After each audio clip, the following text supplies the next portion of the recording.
no, it used to be my co-working party. Wow. Who's on here? I'm sure. Oh, We had David Sparks in the lower open audience for a while. yeah, he would fill it in summer. No, they never gave up the phone. No, we didn't need them. I mean, we needed them in summer, and we just like, oh, there was a one time, right? Something. There were 2 retired general council staff, there were 5 retired ministers, Wow. and Ralph Miller. Oh, and Mary Mary. Holy. It's amazing. I've never ever been to, and it was 2 full-time staff. So, yeah, even when my colleagues. We're just gonna decorate your second, yeah. Okay. So, yeah, I never. No, that's good though, because then you can leave on a holiday and not worry. Yeah, and we also had, leadership, we can actually get people for me. So you come to, because they, people come back on holiday and, we'd be willing to do the ones in fire, and this was another, everything they, short people. Never short people. It's a nice problem not to have. Yeah. Even other places that's like, oh, I don't know if they're going to get those people. Yeah. So I was assuming Jenny's going to introduce you. Okay, well, whoever. But Yeah. that might not be, it might be me. Nice. You know who I am, I think. I don't know. No, we're not quite started. Oh, we're going to give it a minute or two. We'll give it a minute or two. I'm just going to go check on the other pieces, but I need to check on it. Okay.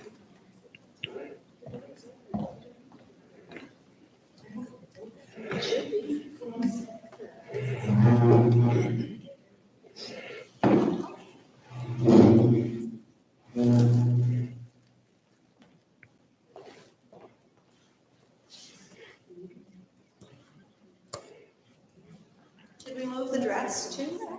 Move the dress. No.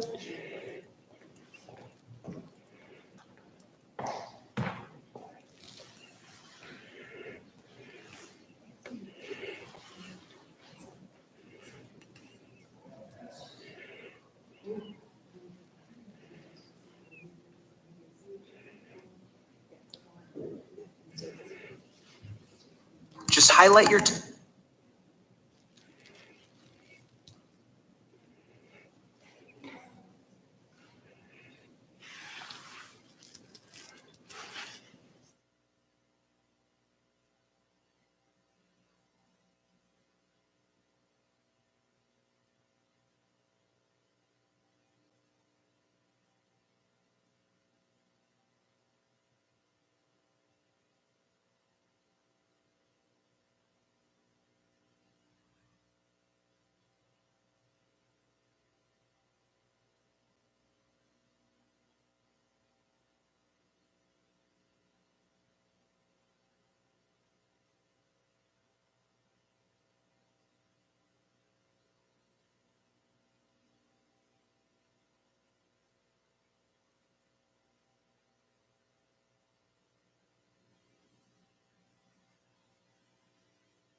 Hello.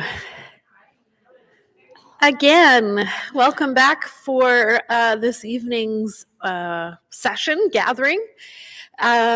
Really delighted to welcome the Reverend Dr. Ross Bartlett, the United Church Formation Director at the Atlantic School of Theology. He was up very early to fly from Halifax to here, and he's, 4 hours, 3 hours? And didn't yet get to eat dinner. So just keep beaming at him with your energy and your love and your encouragement, and ready to share with us some of his research on part-time and bivocational clergy and how congregations in the United Church are making it work. Thank you, Ross. Well, thank you. And thank you for joining with me after a full day, and I really appreciate it. I'm very grateful for the opportunity, because part of what we're doing is trying to gather stories from congregations and clergy. And to do that, I have to talk to groups of people. And when I saw that this conference was going on when we were scheduled to be in Alberta and Saskatchewan anyway, I called up my friend Michelle and said, could I talk to a group of people? And she said yes. So here we are. Just a little bit about what I hope to do for this evening, and most of it I hope will be conversation rather than talking head, but there's a certain amount of information that we didn't know. And when I say we, my colleague in this work is the Reverend Kate Jones, who is a graduate from AST of, it's pre-pandemic anyway. And so she and I have been working on this, because she sees herself as a bivocational minister.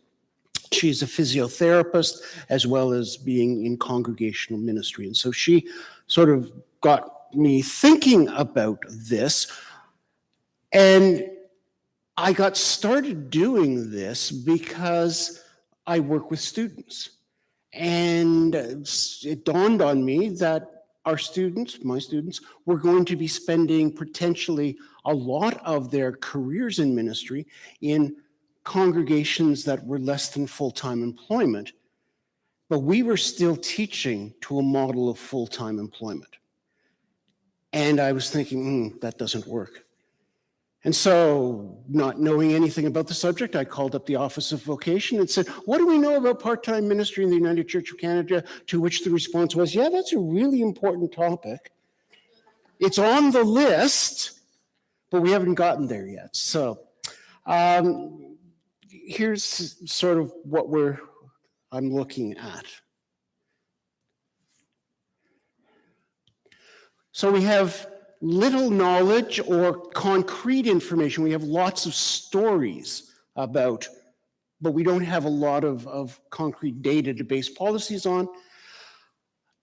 What has become really clear is that in more ways than perhaps we realize, we are at the end of a very odd period in church history.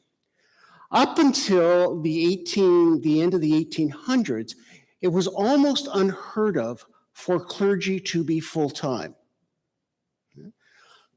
By that I mean someone would make a living that would keep them and potentially their families alive from serving the spiritual needs of a particular group of people that we call a congregation. Up until the 1880s, that was extremely rare across the Christian world. In the 1880s and into the 20th century in Canada, a couple of things started to happen. First of all, people had more disposable income, so they could use it to pay the minister. Secondly, we began as a society to develop specialization. Up until that point in history, most people did a little bit of everything. Very few people could make their entire living specializing in a particular thing. But increasingly, specialization took hold in all aspects of life. And one of the things that happened was having a full-time minister became sort of a mark of where we're doing well as a church. You know, the big city churches have full-time ministers now, so everybody needs to have a full-time minister. And as we know, of course, in the period prior to and particularly after the Second World War, we had an explosion of mainline church life in Canada. And many of you are using the buildings that are the result of that period of time. And there are a whole host of social factors that go into the growth of the church at that point. But one of the things that gets created is this full-time bias. The reason we called our first book, It's Real Ministry, is that many of the partially funded clergy with whom we were speaking had received the response, had received the feedback from within the church and their colleagues that if you were really committed to ministry, you'd be doing it full time. As if it was some sort of personal or moral or spiritual failing on their part that they weren't employed full time in ministry. I even had people, when they knew we were doing this work, say to me, well, if only they were better at encouraging stewardship, or if only they were better at encouraging people to come to church, there wouldn't be an issue, which totally misunderstands the point and makes it somehow a moral failing, not only of the clergy, but also sometimes of congregations. We can only afford a part-time minister. And I'm really sort of on a roll about the sense of failure that is in so many congregations because they are not living up to a model that was probably never real anyway. And when it existed because of societal pressures. It's not the job of the church to fight back against societal pressures. So part of this is understanding what's going on here. So many of these are societal forces, and you can't do much about them. Just want to give some thanks. Our work, both the first book and the current research that we're working on now, which is going to be entitled "It Works for Us," because it's going to be a collection of stories from active and vital, partially funded ministries, because I don't claim to know the answer. I don't think there is one answer. But what often happens is what gets published and promoted does not always fit the context of a small, partially funded congregation. And so it increases the failure sense. What we want to do is gather some of those stories that are actually being lived out and share them more widely, and to say, well, look, this congregation in wherever is really thriving. They have a partially funded minister, but they found a reason and a purpose. You don't have to despair. You can walk along a line like that. So I want to express my thanks to the foundation, both for coming along on this thing for 2 rides. Narrative Research is the company that we have been using to do our survey work. And so we conducted the first ever survey of partially funded clergy in the United Church of Canada.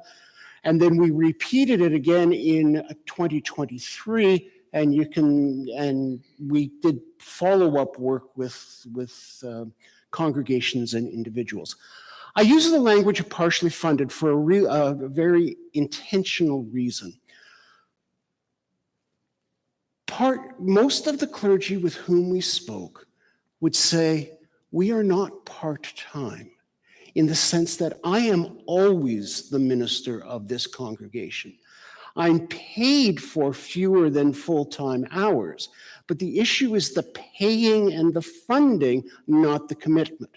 So we intentionally use the language of partially funded because that's what we are talking about. We are talking about folks who are receiving less than a full-time salary. We are not talking about their dedication to their congregation.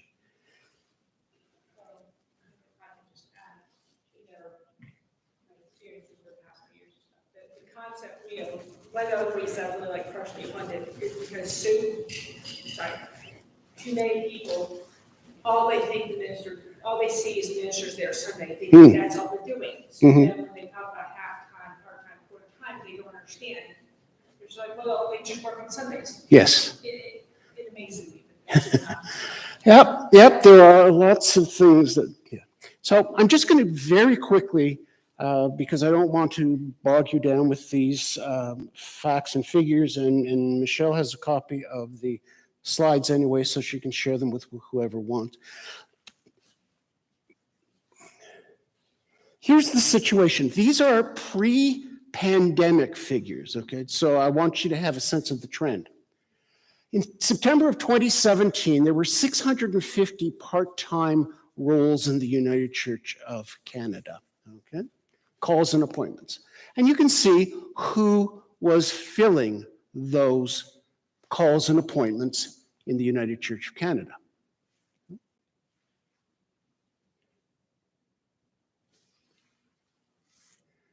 So there's the trend. You can see the total number of clergy, the full-time clergy, and the part-time clergy. Part-time fits in the box better than partially funded, but you know what I'm talking about. Yeah? So the number of clergy overall is dropping, and the number of partially funded clergy as a percentage of the total clergy is rising.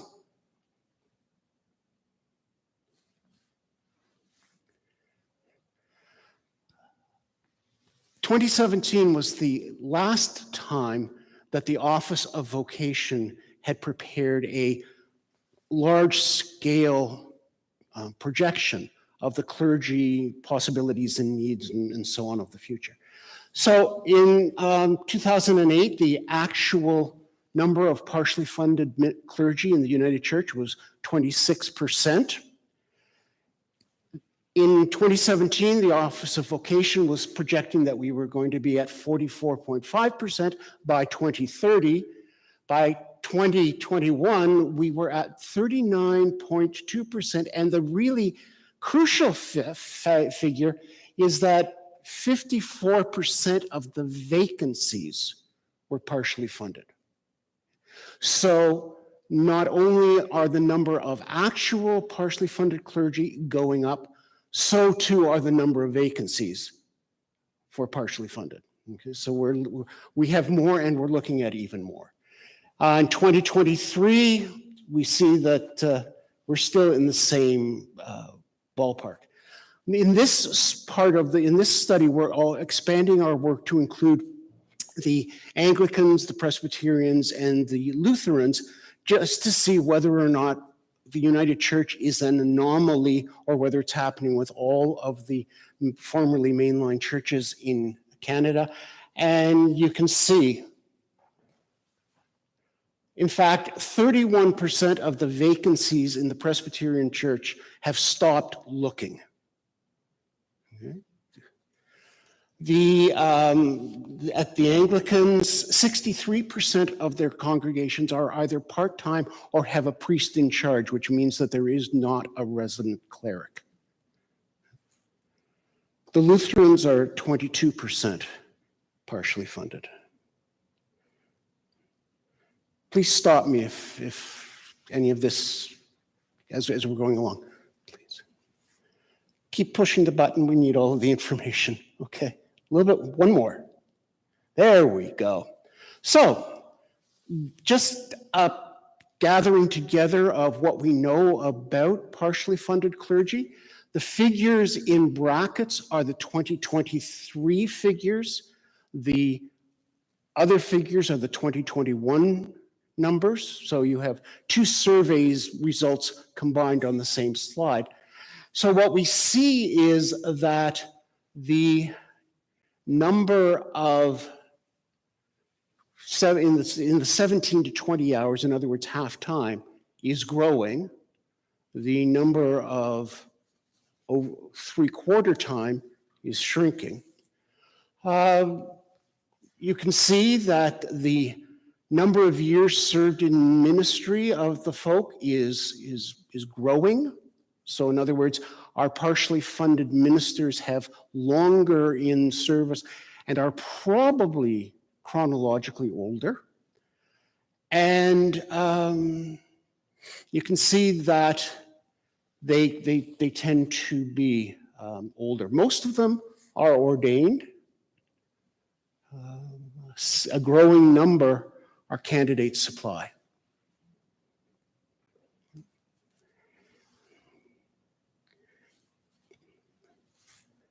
Please. So most of them are serving just one congregation. A chunk of them are serving two congregations, and a very small number are serving three congregations. Those could be in collaborative ministries. Congregations or pastoral charges. So one congregation or pastoral charge, two congregations or pastoral charges, three congregations or pastoral charge. So in that one, there might be two or three congregations if it's a multi-point pastoral charge. In 2023, 13% of those who identify themselves as partially funded are in collaborative ministries.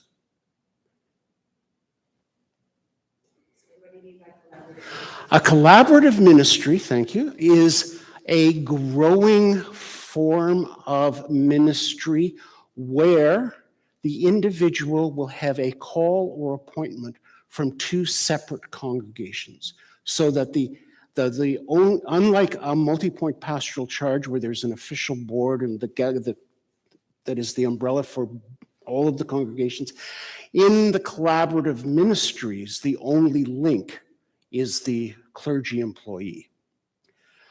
And one of the places where a lot of work's being done is how do we make collaborative ministries work in a whole lot of different ways.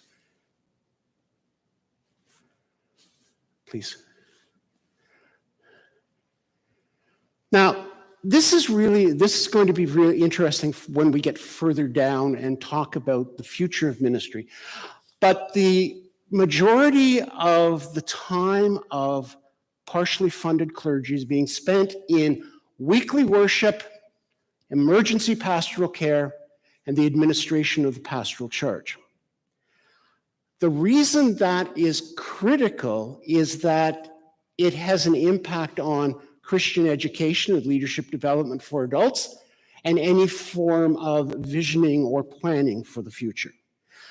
In a sense, what it is very faithfully, and want to stress how our understanding of this as faithful ministry of those who are already inside, which we would argue is how the congregation got to this point in the first place, was by focusing on those who are inside the walls.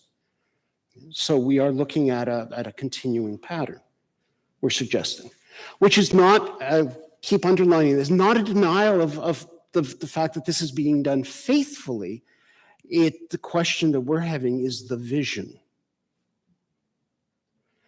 Please.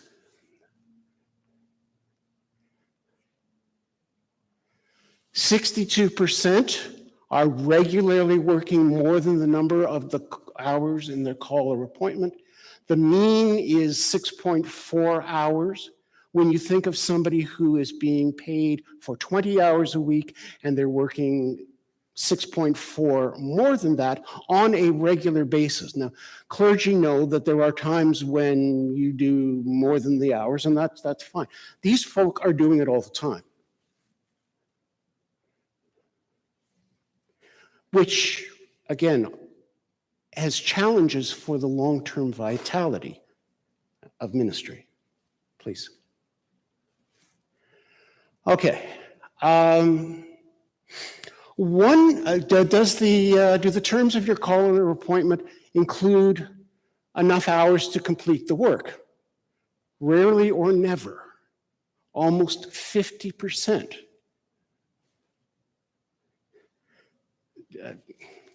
I just invite you to think of the morale impacts of that. How many worship services do you conduct in a regular month? This is interesting because one of the things that regions are doing to try and get some control and some order and some justice in partially funded ministries is to say that if you are, for example, 3/4 time, you do 3 out of 4 Sundays. If you are half time, you do 2 out of 4 Sundays. A whole lot of people are working in partially funded ministries where partially funded means every Sunday. Now, if you are preparing in the region of Bermuda, Nova Scotia, which is where I come from, we figure 12 to 14 hours a week to prepare and deliver worship and preaching. That's the general number that we use for search committees. 12 to 14 hours a week, every week, is being used to prepare worship. You don't have much time to be doing anything else that looks like going somewhere to the future. So this is actually a step in the right direction because the clergy are working those weeks, but they're not preparing worship for the Sunday. If you're following hopefully you're following what I'm saying.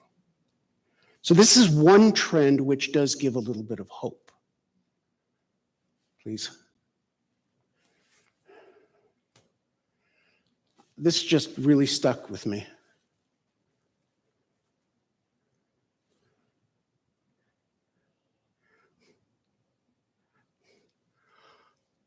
One of the things that is becoming clear to us is that healthy, partially funded ministry needs to be very clearly focused, and that the clergy and the congregation need to make decisions, as was mentioned this afternoon, not just about what to do, but about what not to do. And when we avoid that hard question, it usually ends up on the ministry personnel. Please. Please. Okay. Those who have 6 years and less in ministry are a real concern because they are very much a group with challenged morale. They are often in partially funded situations simply because they can't find a full-time position. They are less likely to feel comfortable in their own ministry being, so they are less able to deal with ministry priorities and demands. They are still learning that no is a complete sentence. They are also less likely to feel supported by the structures of the church. So this is a group, because I work with students, this is a group that I have particular concern for. Please.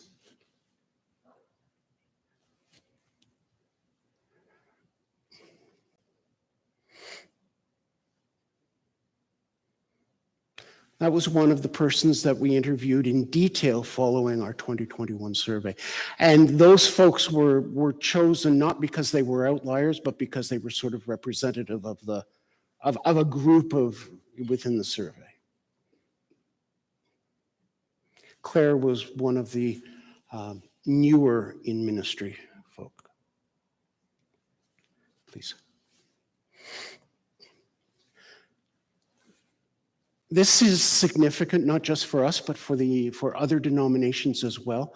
Our polity is based on the involvement of clergy and laity in decision-making and policy-setting bodies. However, if some big chunk of our clergy don't feel they have the time to be involved in those bodies, then something is going to start shaking in our polity. I don't know how the nomination committee feels in this region, but I do know what my friends in my region say, and they're just constantly trying to find people to fill those roles, and then trying to find people to be supervisors of congregations, and then trying to, I mean, it snowballs, and it raises a significant polity challenge for us. And so the interesting thing for us there is that clergy are not involved, but their congregations tend to see their involvement in the wider church as a legitimate part of their work, their paid work. And I will say that if you are clergy in British Columbia or in Alberta, your congregations are particularly supportive of your being involved in the wider work of the church.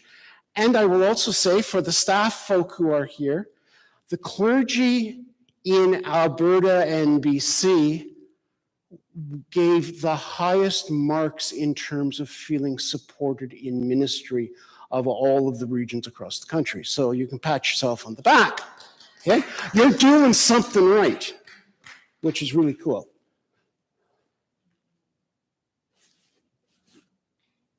Okay, next. Yeah, oh yeah. Well, Ned, I mean, I know you get a lot of, well, it flows downhill. Well, you need to be told that the people who you're working with, by and large, feels more supported here than in other parts of the country. Can you hit the button again, please? Thank you. Okay. This is interesting when we think about collaborative ministries, which are often created so that clergy can have full-time remuneration, full-time salary. I think that's a worthy goal.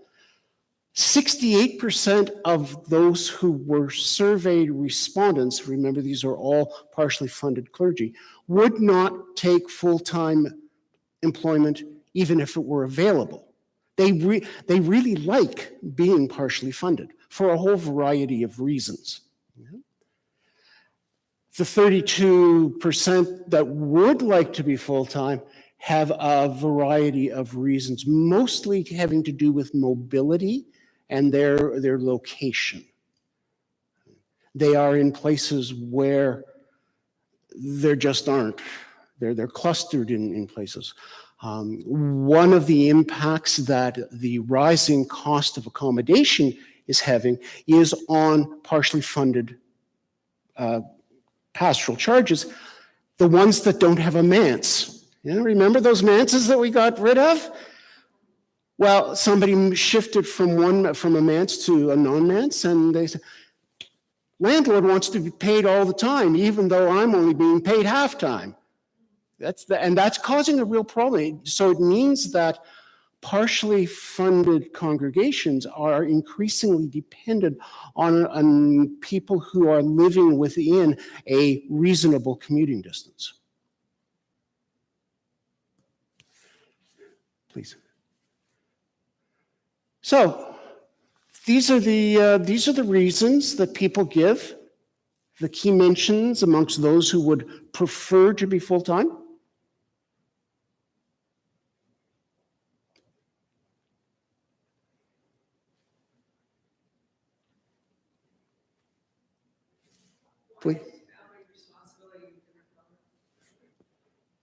Because I can't do PowerPoint. No, it's an operator error. Please. Yeah, well, it's there too. These are the things that the partially funded folk talked about of being advantages of their role.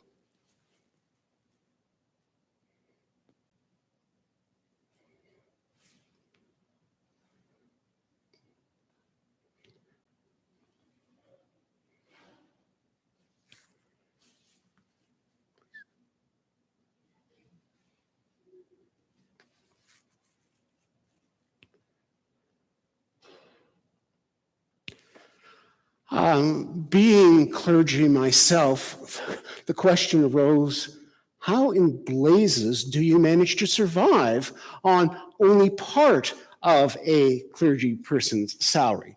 So we dug into that, and part of the reason, the major reason for that is that they are receiving other income.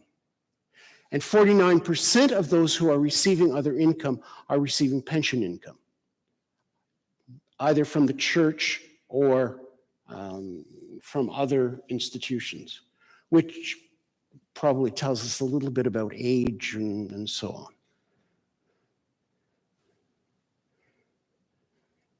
Next, please. But if you weren't getting pension income, these are the things that people are doing.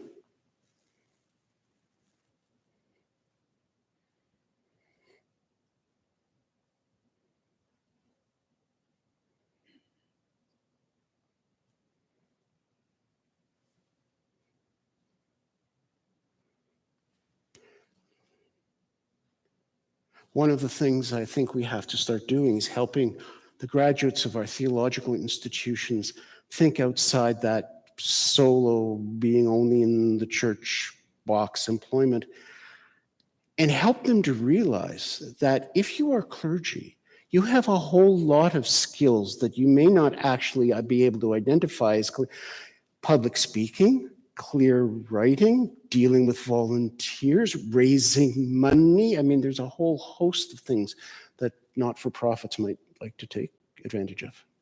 Please. This is really important. This needs to be kept in mind.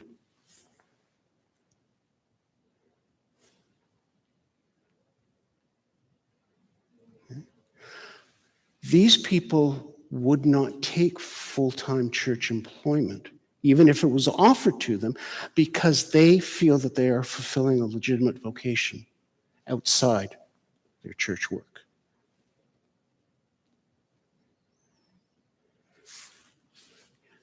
Okay.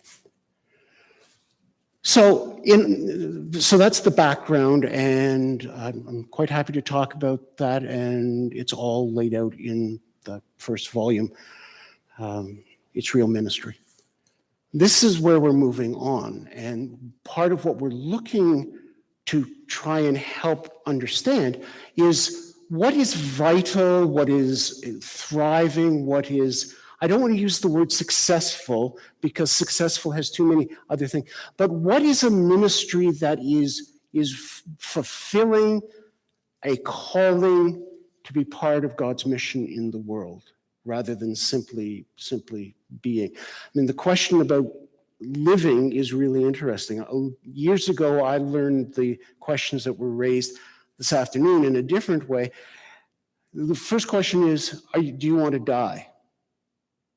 Well, that's a really easy one to say no to. And some of us have relatives and parishioners who just through sheer ordinariness didn't die. The second question is much more important, though. Do you want to live? Because there's a difference between not dying and living.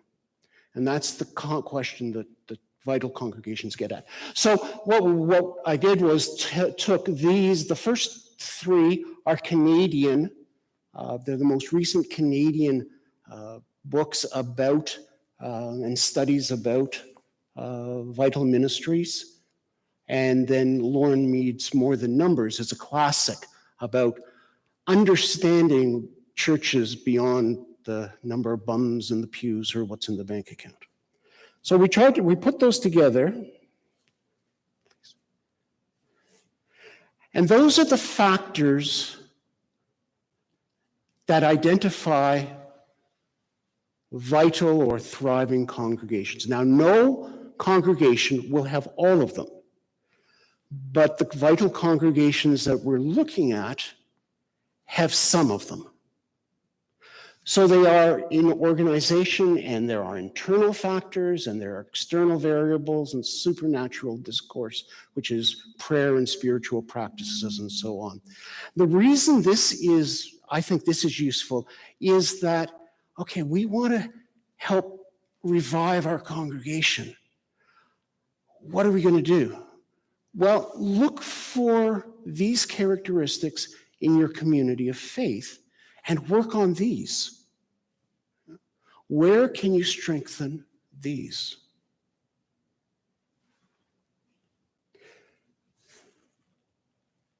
Please. These are the key ones. Clear self-identity, and it needs to be more than just the united church in this community. Why are you here? What's your elevator pitch? Why would anybody want to be part of this community? And you don't have to be all things to all people. But who are you? And we need to push at that until we are clear. Innovation and willingness to risk, absolutely crucial. In the church, too many decisions are the mountain on which we're prepared to die. We have to, as was said this afternoon, we have to give permission for responsible risk-taking. And the vital congregations don't look for somebody to punish when things don't go well. They look to try and figure out why things are not going well. And for these congregations, trying new things is the only way into the future, because the old ways aren't working. That's how we got to where we are today, and we're talking about closing the thing. If we don't change things in a few years, they're going to have to close the doors. Well, so change something.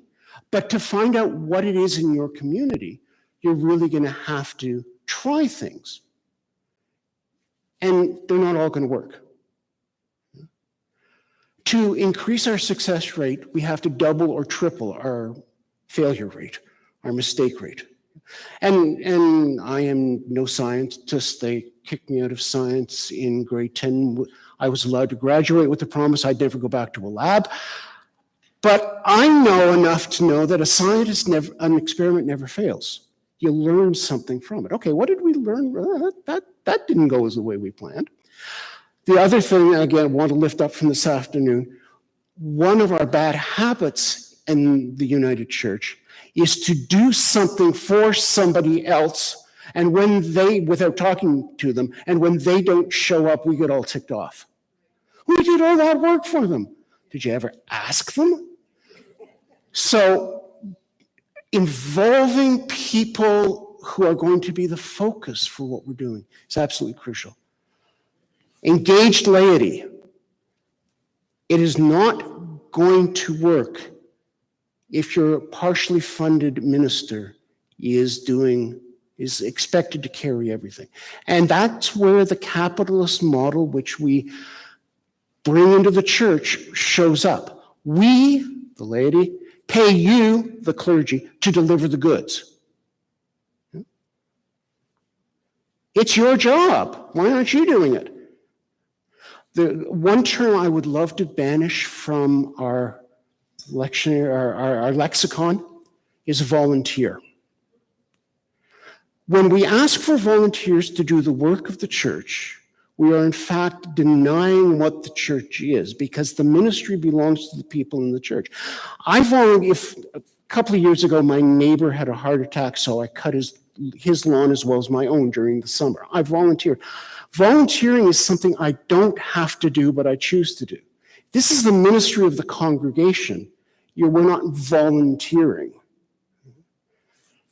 Anyway, so partnership and alliances, spiritual discipline, involvement in the neighborhood, those are the key places for looking at vitality.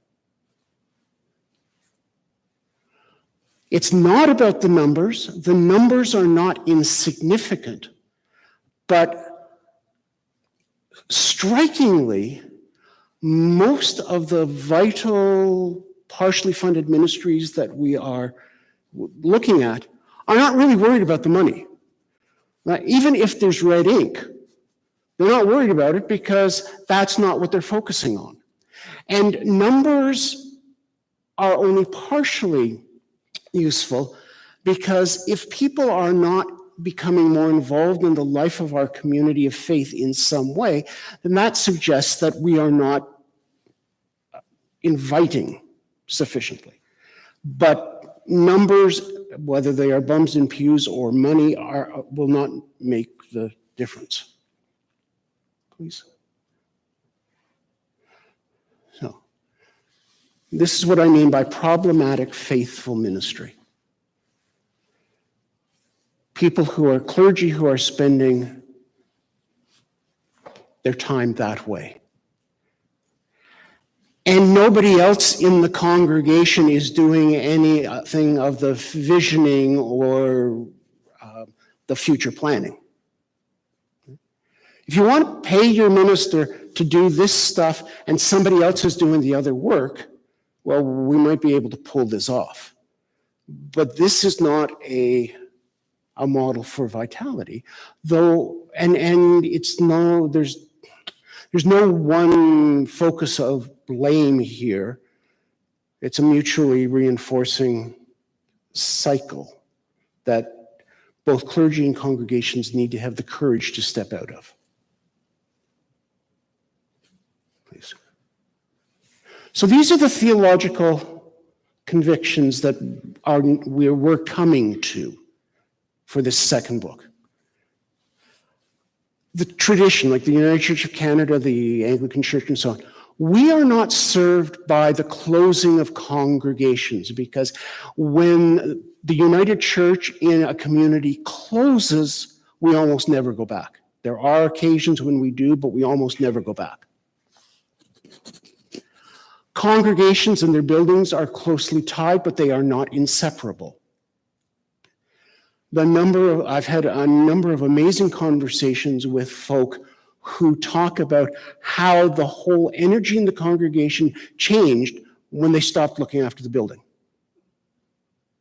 Which is not to say that leaving the building behind is an easy conversation to have, but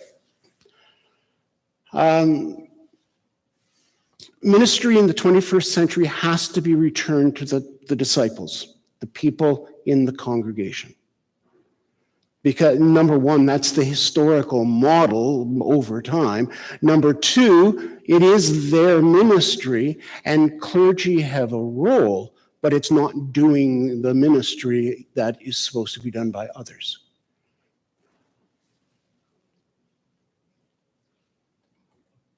Please.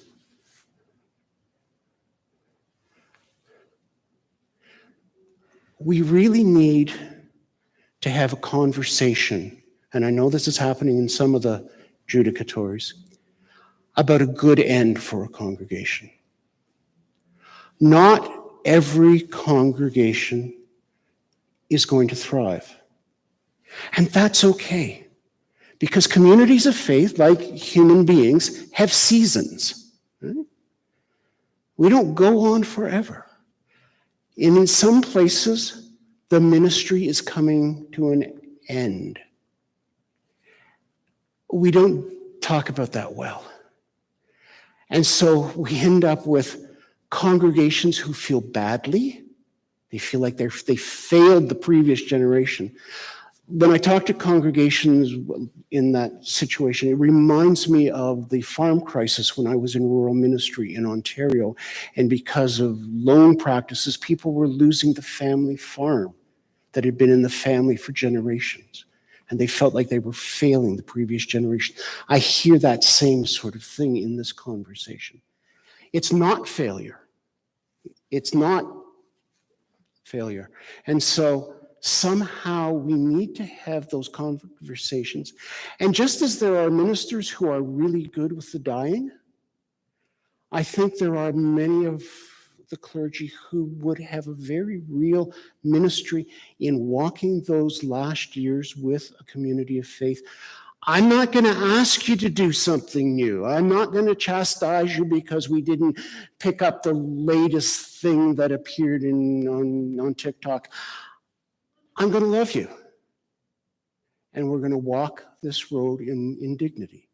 Right now, we don't necessarily do that, and we aren't always honest with people who are moving into a part-time call or appointment that that's what they're doing. And so we need a theology of and a practice of a good end. Please. Yes. So this idea of helping congregations move to good end. Yeah. Do you feel that that's in conflict with, in some ways, the training of our ministry personnel to be successful and be a good full-time minister? Oh, yeah. I mean, I think the fact that most of our theological schools, including AST, still work to the full-time model is a disservice. I think the fact that we are still caught up in the North American idea of growth and success is a disservice to us. So there's a whole bunch of things. And one of the things that I would like to see is some alternative theologies. Some alternative theologies of the ending of a community, which say it's okay. You know? I mean, if an individual in your community was palliative, you wouldn't be at them to be training for the next marathon. But sometimes it feels like that, like we keep adding to the sense of, well, you're not the church, you're not a real church if you haven't taken up this latest. Really valid, really faithful, but not necessarily your cause. Okay, so models of thriving. So adapting the terms of call and appointment so that they are realistic. Also, it doesn't have to be every week. Right? So, for existence, I know of a congregation where the minister is 3/4 time, but the whole community just sort of shuts down in the winter. And this individual also has a real passion for being a ski instructor. So they work full time for 3/4 of the year, and then they come out here somewhere and teach skiing from January on. Reverse model, congregation where nothing much happens in the summer, but this person is really, he wants to be renting out e-bikes in this tourist area during the summer. Okay, well, we're not meeting during the summer, so go do that. We can do different things. Some people, in some places I know of, they're there full-time for 2 weeks out of the month, and then they're gone for 4. They're gone for 2. That takes a different type of discipline and agreement, but it can be done. So playing with those and recognizing that the limit is only our creativity. The larger parish model.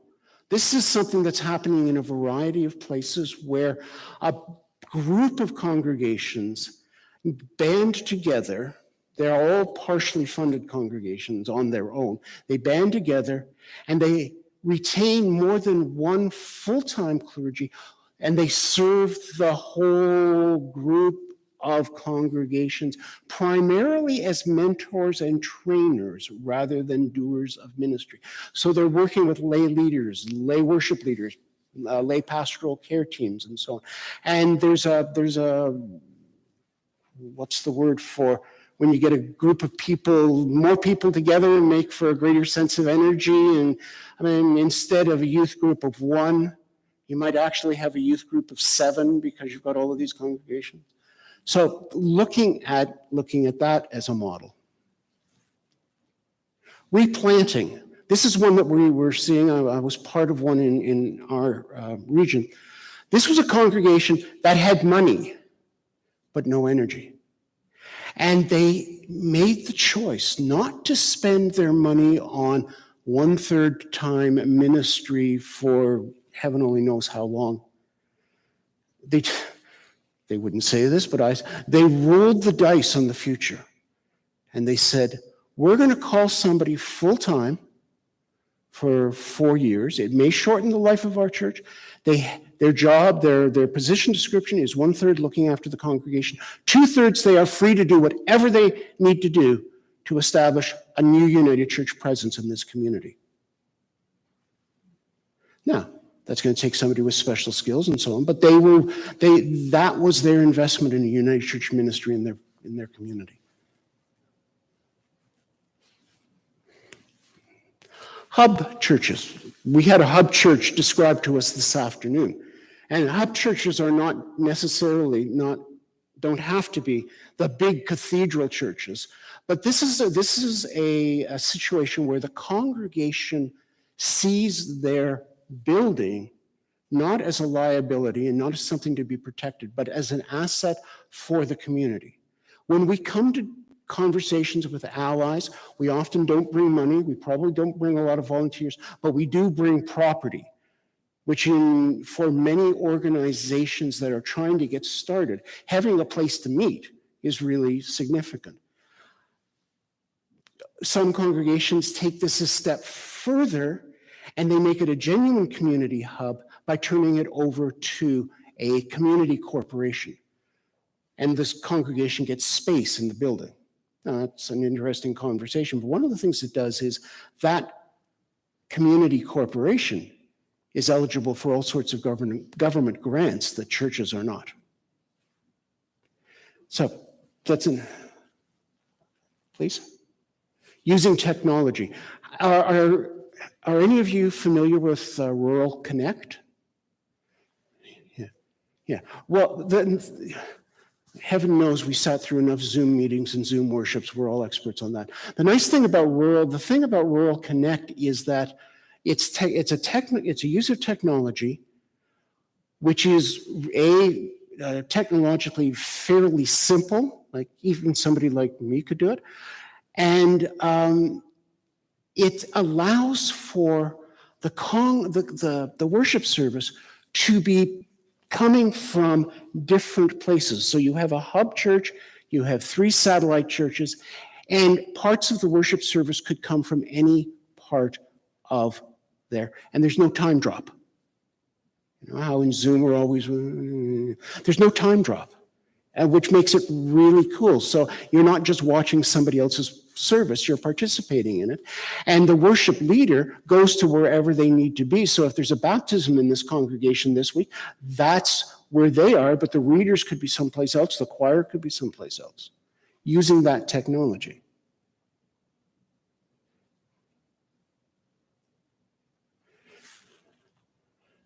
Okay, relinquishing the building, turning it into a community building, or having one building and 2 or more congregations. Not necessarily, technically speaking, a shared ministry. A shared ministry is where a minister from one tradition is minister to a congregation that is made up of at least 2 traditions, and that usually switches back and forth. These folk aren't even worrying about the shared ministry thing. They're just, we've got a minister and a building that's falling down. You have a building and no priest. Why don't we get together and make music? And they're just going along, and because it's a United and Anglican service, they are doing communion every week. One week she uses the United Church resources, the next week she uses the Anglican book. Seems to work. Collaborative ministries is one that is significant within the United Church. And collaborative ministry does have the benefit of providing closer to or even full-time employment for clergy, which may make it easier to find somebody to call or appoint. There is the matter of those people who really only want to minister part-time. So collaborative ministry is a good model. It doesn't work for everyone in every situation. Please. Yeah. Multiple congregations, 1 clergy. There are usually regional requirements, memorandums of understanding, and so on. There are benefits and there are challenges, but it's one way of going forward. And then shared ministry, which I mentioned is the ecumenical shared ministry. So, Now I'd like to hear from you. Is there a model that you know of that's working?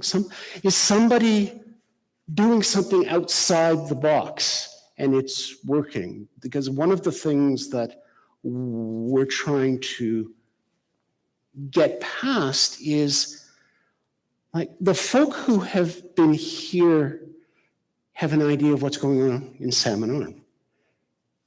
But I can guarantee you that very few people in Bermuda and Nova Scotia have any clue, but it might be something that they could latch onto and say, okay, well, we can't do it exactly that way, but they've shown us a way we can walk down the path. So, There's three churches southwest our area that are using Rural Connect. okay, That's what I've heard that. But Council for Nation Veteran, they have a student minister twice a month, the person. yeah, And then they have other people, that go in and they rotate which church that they're mainly at. yeah, okay, And that's pretty successful. okay. The advantage of Rural Connect is that instead of 3 people preparing and delivering worship every week, 1 person prepares and delivers worship. And I know a pair of congregations that do that. And the quarter-time retiree that was looking after the 1 point is now the pastoral care minister for the whole kit and caboodle. So it's a use of skills as well as time. So yeah, thank you. Okay. Any others? Kim?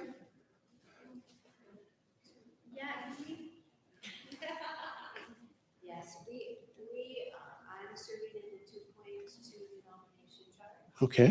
And I am doing the 2-week on, 2-week off. Uh-huh.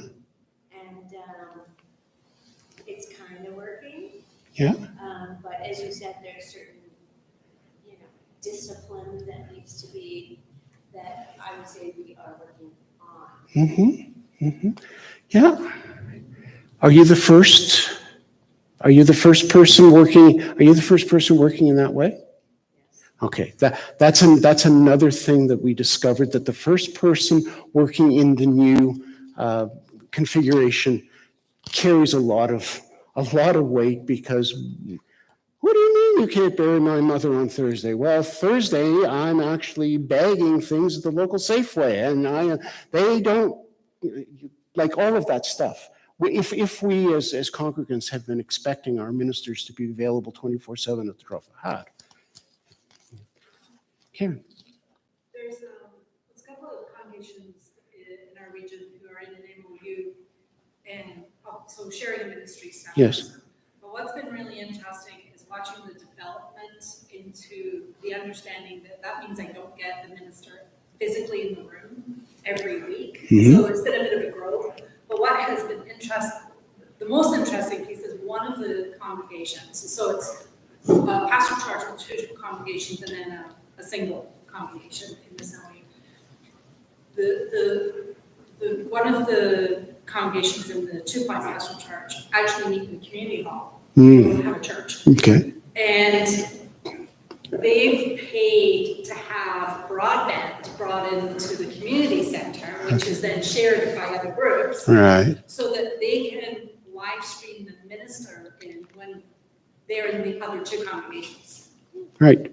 And then they do the worship piece and then watch the sermon Uh-huh. together. Yep. And I just think it's really interesting because what they're actually doing is investing into their community by putting the broadband. Yes. Yes. Right. Yeah. And they're kind of trying to learn how to use the technology to be more flexible. Mm-hmm. Mm-hmm. Yeah. Good. Want to make another observation that we hear over and over again, that this takes time and it takes patience.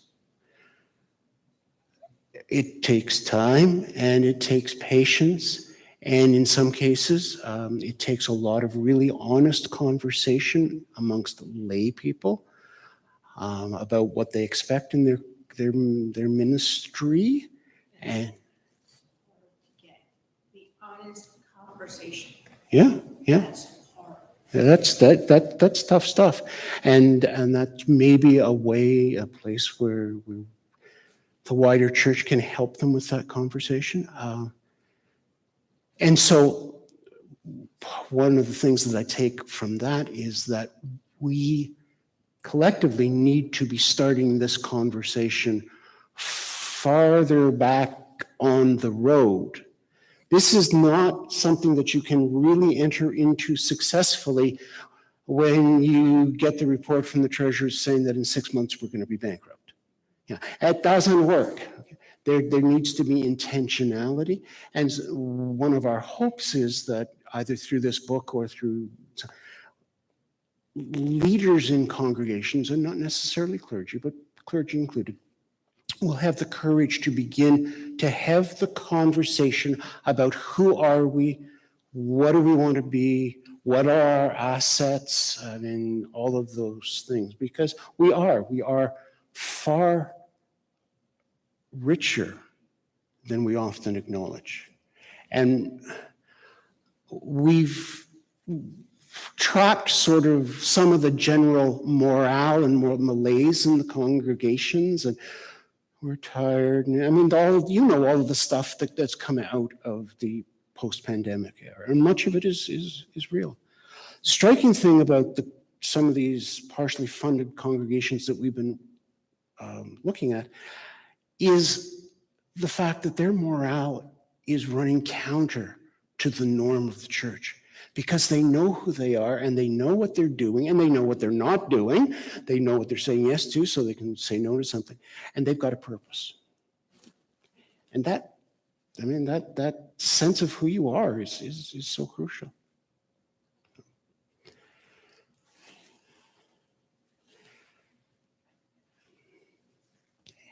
Any, not examples, but any questions that this material has sparked for you? Because I'm always more interested in the questions than the answers. So any questions that this has sparked for you?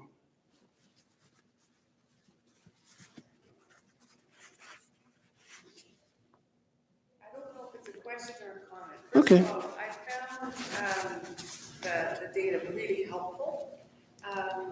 And the concept of collaborative ministry, I think has real legs in my area. Mm-hmm. Yeah, and I just can't stress how important it is to have the hard conversations when you're still viable, Mm-hmm. right? Where you're still kind of meeting the bills and then have those hard conversations. Mm-hmm. Yeah, but the information there is just so valuable. And one of the things that I'm kind of concerned about, the people with part-time ministry are working over their hours, right? And that's unethical to expect, Mm-hmm. but it's built into the system, Mm-hmm. right? Mm-hmm. And it feels not honorable Mm-hmm. and unethical. Mm-hmm. Mm-hmm. And not sustainable in many Yeah, cases. no, absolutely not. I'm wondering what effect the 2 on, 2 off. You know, you meet 2 weeks and you don't meet the next 2 weeks. Is that what that meant? That's not what that meant. Sorry. Thank you. But thank you for asking to clarify that. It means that the person who is in a partially funded appointment is on for those 2 weeks, and the congregation is responsible for the other 2 weeks. That's not just the Sunday. When this person is off, she is not on. So, I'm not going to do the funeral. I mean, and that requires a real discipline on the part of the community. So the congregation is responsible for finding worship leadership, certainly. But if there are pastoral emergencies that arise while the individual is on one of her non-on weeks, and so it becomes the community of faith's issue to provide ministry, rather than the minister's job to provide ministry. That leads to my next question, because you talked about time closed for 3 months in the winter. Mhm. So we saw what happened when our churches were physically closed during COVID Mm-hmm. and the decline in the return. Mhm. So what can we expect to happen after people have 3 months off? Well, that's why no one pattern fits all. The decision of the congregation was, like, nobody comes out in the winter, where they just don't come to church. We're heating the buildings, we're doing all of this stuff. So it wasn't so much, and so what you ended up with was a really neat connection of the bivocational desire of the clergy and the reality that the congregation had named. And they really like having the minister full-time for 3/4 of the year. Now, it just so happens that that pastoral church is in cottage country. And so they do all of their big things during the summer. They have all of their fundraisers and all of their suppers and all of their everything. They only have Sunday school in the summer months. They literally, they close down in the winter. So let's take advantage of that. I think what you're saying is we don't have to continue doing some things. That's right. Yeah, the person in my region who does Karen's job has a phrase, everything is negotiable. And it is, but we don't often realize that. I mean, one of the issues, I didn't get to it here, one of the issues though, is governance. So many of our congregations are over-governed. And they spend their time worrying about not being able to fill committees, not about whether the committees are doing the ministry. The obsession is, if we have the committees filled, then we'll be healthy. Well, you can have a filled committee that's not doing ministry. Worked with one congregation, they had 105 slots in their organizational table. They were constantly despairing that they couldn't fill. I wonder why. So, and within the United Church, we have such flexibility in terms of our governance. This may be too harsh, and forgive me if it is, but well, okay. Yeah, you have to work on it. But it sometimes feels like we're serving the structure rather than the structure serving the ministry. Okay? So if nobody wants to do something, I mean, if you really have to twist arms to get somebody to do something, well, maybe it's time for us to not do that. Like, it's okay. We call it letting it go clunk, Yeah. right? I mean, it's, if it goes clunk, it goes clunk. Yeah, or we could use the language of letting it lie fallow for a while, or recognizing context. Anyway, I'm sorry. Yes. Yeah. This is just another continuing story with Kim's. So I'm part of the Valemont Anglican United Church. Okay. Congregation. And we actually were a Sunday worshiping community. Mm-hmm. That's it. Mm-hmm. Okay? So then COVID hit, and then in the middle of COVID, our church building was condemned. Oh, good. Oh, gee. And so then, and we still have a hall. But in that hall, we had decided that we were going to be the new thrift store, which we call Yard Sale. And so that has been going for over 3 years now, on a regular basis, every Saturday. We were doing it two days a week and then ran out of help for that. So we went to Okay. 1 day a week. So we decided it was Saturdays, and so we're doing that. So then, because the only place we can actually worship is in the hall, we just moved the yard sale out of the way, and we have the worship in the middle of the yard sale.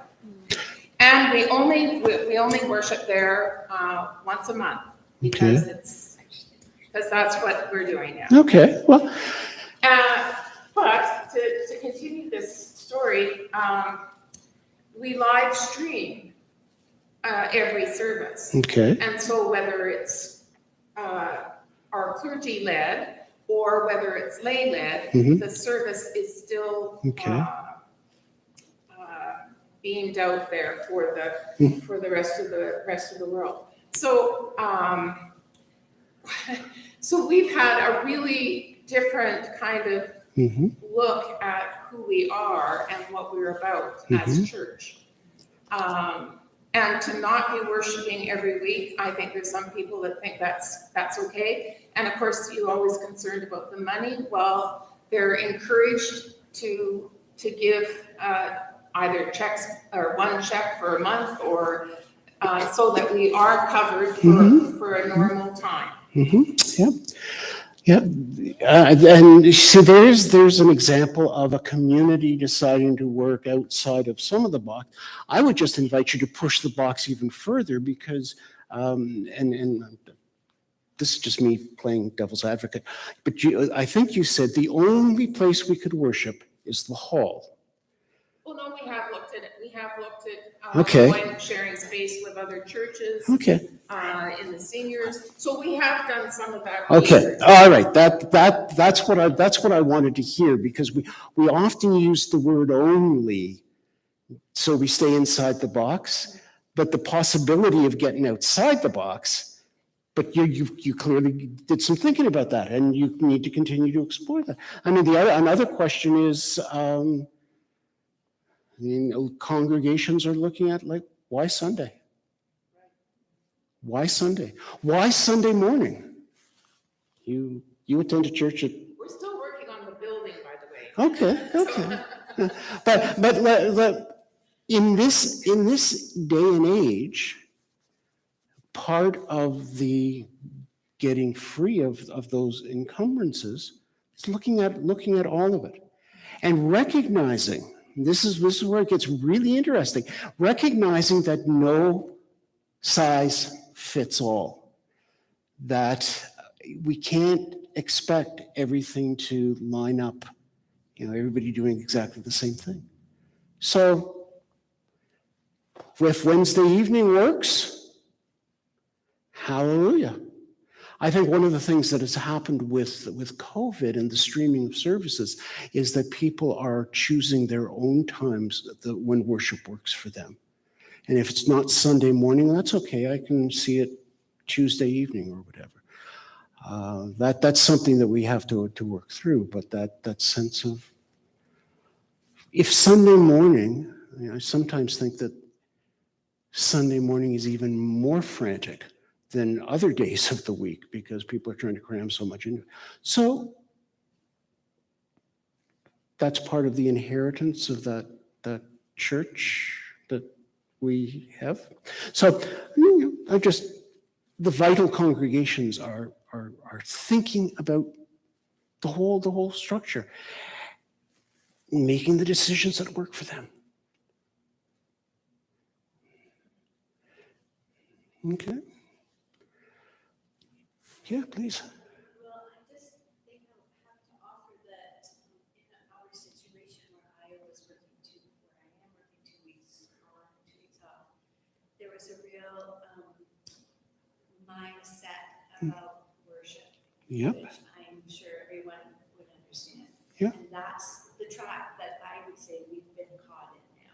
Because this was an experiment, it's been a year, everybody's happy, I'm overworked. Okay. And because there isn't anybody, people were assigned to the 2 weeks I was off for Sunday worship, but that isn't all. Okay. Figure Then, that out as we go along. okay. Yeah. But just a word of warning, I guess. Yeah. That Mhm. certainly I got trapped in that. Yep. We all did, I would say. in our- Okay. So thank you. That's really one of the things we don't do well is to say, okay, we're going to experiment and then we're going to evaluate. And the evaluation has to be how it impacts all of us. And what are the criteria by which we're going to do the evaluation? Okay. If we don't have criteria, it's one of these things that makes us different from a manufacturer, because we don't count the number of widgets that we don't know whether we've succeeded. And so all we can do is put more energy into it. We don't know. We hate putting numbers on things, so we don't know whether we've succeeded. So we'll just put more energy into it. We'll work harder. And so part of, I would respond in saying that one of the things about that experiment is, in fact, everybody is not happy because you aren't, because you are a crucial part of the experiment as well. And just as we don't want the clergy to be setting the entire tone of the event, of the community, we don't want to go back to that. But we can't ignore the fact, and we can't engage in unjust labor practices. So that experiment needs to be thought of in terms of both. Okay. Once again, I want to thank you for taking time at the end of a very, very busy day. Really appreciate you allowing me to share some of this material and to hear some of your responses. And hopefully you're not starting out to drive home, but safe travels when you do. Thank you so much. Thank you. Thank you.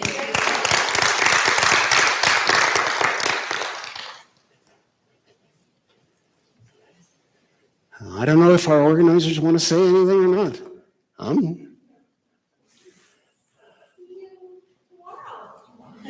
Wow.